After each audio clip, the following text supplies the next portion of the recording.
E aí, pessoal, bora para uma viagem no tempo? A gente vai entender hoje como o Brasil funcionou por mais de 40 anos, num período que, olha, foi uma mistura de muito café, muito poder e umas reviravoltas inacreditáveis. A gente está falando da República Velha.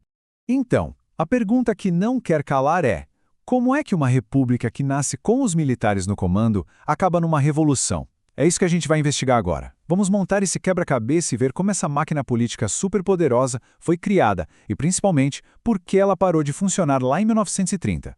Bom, a monarquia já era. Os militares tomaram a frente. Só que, né, jogo novo, regras novas. Alguém precisava escrever como o Brasil ia funcionar a partir dali. E foi aí que surgiu a Constituição de 1891, que, na real, era o manual de instruções dessa nova república. Olha só que interessante isso aqui. Essa Constituição de 1891 fez uma jogada muito esperta. De um lado, ela deu um monte de poder para os estados. Tipo, se virem aí, criem suas leis, tenham suas forças. Isso fortaleceu demais as elites locais. Só que, do outro lado, ela tirou o poder da grande maioria da população. Pensa bem, o voto não era secreto, ou seja, todo mundo via em quem a pessoa votava e, para piorar, a maior parte do Brasil, como analfabetos, mulheres, soldados, simplesmente não podia votar. No fim das contas, era uma república para uma minoria. Então, vamos guardar isso. Essa descentralização foi o ponto de partida para tudo que veio depois. O poder foi parar na mão dos estados e ficou bem longe do povo. Era o cenário perfeito para os chefões locais começarem a mandar em tudo. E com esse cenário todo montado, o que apareceu? Uma máquina política que parecia perfeita, sabe? Ela funcionava em 3 níveis, mas o motor dela era um só: a troca de favores.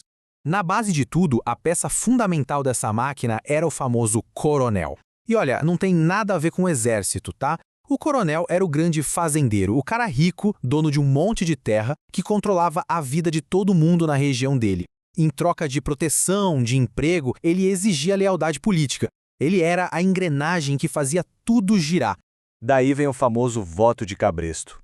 Já viram um cabresto? Aquela peça que a gente usa para guiar um cavalo?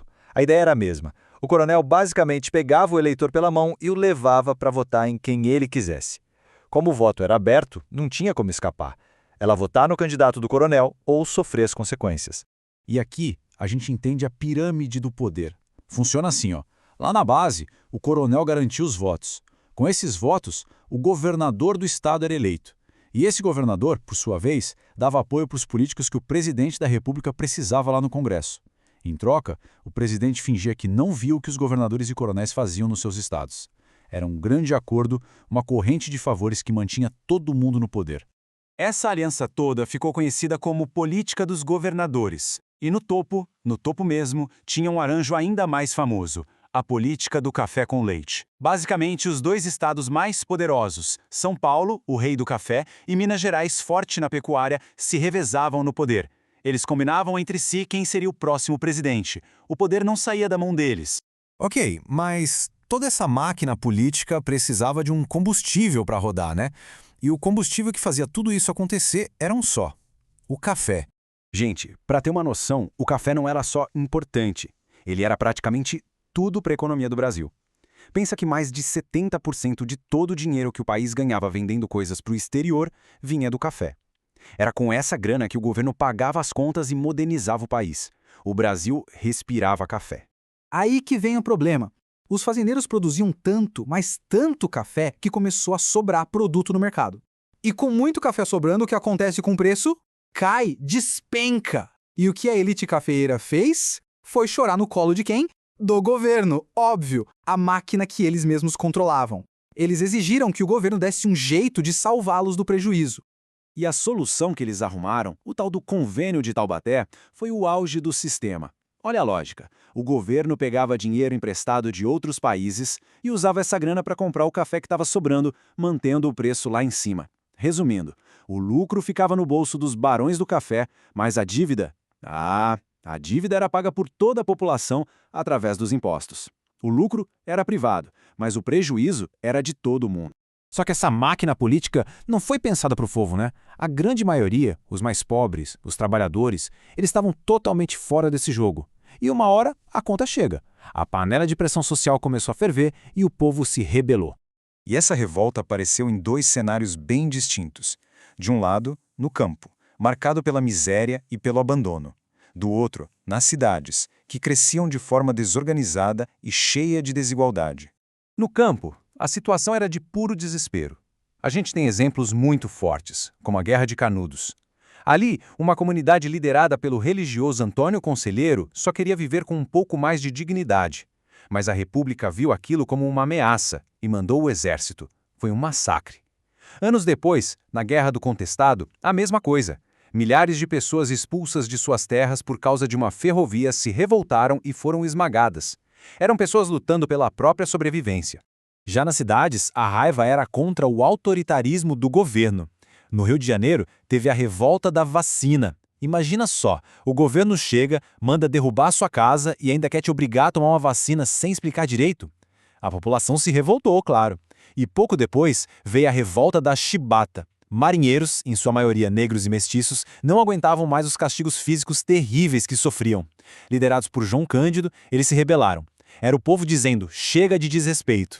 E aí a gente chega nos anos 20. Aquela máquina que parecia perfeita começou a dar sinais de que estava velha, enferrujada. Novas pressões, tanto de dentro quanto de fora do Brasil, começaram a aparecer. Foi uma década decisiva. Começou o tenentismo, um movimento de jovens oficiais do Exército que queriam mudanças. Depois, em 1929, a Bolsa de Nova York quebrou. Uma crise mundial que fez o preço do café ir para o chão. E para completar, em 1930, a própria aliança do café com leite rachou. São Paulo quis furrar a fila e quebrou o acordo com Minas. Foi a tempestade perfeita. Então, o cenário era esse. A economia do café destruída e o pacto político acabado. Faltava só uma faísca, e ela veio com o assassinato de João Pessoa, um político importante da oposição. Isso foi o estopim da Revolução de 1930, um movimento que acabou com a República Velha e colocou um novo cara no poder, Getúlio Vargas. Ok, então para a gente amarrar tudo e ninguém esquecer o que é mais importante para a prova, vamos recapitular. São 3 pontos que resumem a República Velha. Se liga. Primeiro, coronelismo. Lembra dos chefões locais e do voto de Cabresto? Era a base de tudo. Segundo, economia do café. Era o motor que sustentava essa elite, mas que também levou o sistema para o buraco. E terceiro, as revoltas populares. Elas são a prova de que essa era uma república feita para poucos. Entendendo esses 3 pontos, a gente entende a República Velha. E para fechar, fica aqui uma reflexão. Essa prática de trocar favores por apoio político, essa coisa de ter donos de certas regiões, será que isso tudo acabou lá em 1930? Ou a gente ainda vê ecos da República do Café na política brasileira de hoje? Fica aí pra gente pensar.